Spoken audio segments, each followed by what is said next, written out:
Afrika materikinin iqlimi ilə tanış olaq. Deməli, materik şimal tropiki və cənub tropikinin ortasında yerləşdiyinə görə dünyanın ən isti materikidir. Avstraliya ən quraq, Cənubi Amerika ən rütubətli, bura isə ən isti materikdir.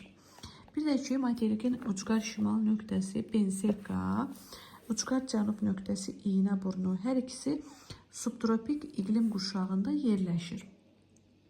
Ekvator xətti materikin düz ortasından keçdiyinə görə iqlim qurşaqları simmetrikdir. Yəni şimala və cənuba doğru ekvatorial, subekvatorial, tropik, subtropik, ekvatorial, subekvatorial, tropik, subtropik eyni iqlim qurşaqları yerləşir. Daha sonra ekvatorial iqlim deməli materikin bu hissəsində Kongo çökəkliyi ərazisində yerləşmişdir və burada materikin ən çox yağıntı alan bölgəsi var. Kamerun vulkanının cənub-qərbində Debunca məntəqəsidir ki, ildə 10.470 mm yağıntı alır. Daha sonra deməli ekvatorial iqlim qurşağı eyni zamanda bura Gvineya körfəzidir. Gvineya körfəzinin sahillərindədir. Sonra Kamerun vulkanını dedik, Debunca məntəqəsində dedik. Daha sonra keçirik deməli subekvatorial iqlimə. Subekvatorial iqlim burada, bu hissədə deməli Efiopiya yaylasıdır, Şərqi Afrika yaylası, Somali yarımadası. Daha sonra burada da deməli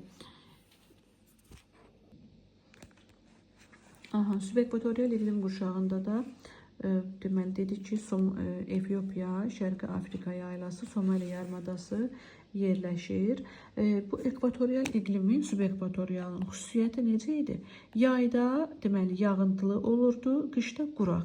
İl boyu isti olur. Sadəcə olaraq yağıntının fərqi var idi ki, yayda yağıntılı olurdu. Şimal yarımkürəsində yay ayları iyun-iyul, avqust, Cənub yarımkürəsində yay ayları bizim qışımızdır da, sanki belə deyək, yanvar, fevral, dekabr aylarında yağış düşür.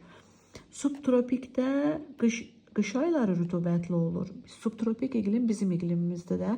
Bizdə necədir? Yayda isti quraq, qışda rütubətli, mülayim.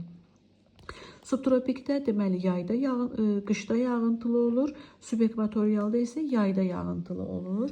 Materikin deməli bu böyük səhra hissələri və cənubda Kalahari səhrasının olduğu yerlər. Yəni ki, bu hissə böyük səhra, Əxəqqar, Tibesti, Darfur, sonra Liviya, Nubiya səhraları, aşağıda isə deməli bu Kalahari səhrasının olduğu ərazilər tropik iqlim qurşağında yerləşir. Daha sonra tropik iqlim qurşağında yerləşir.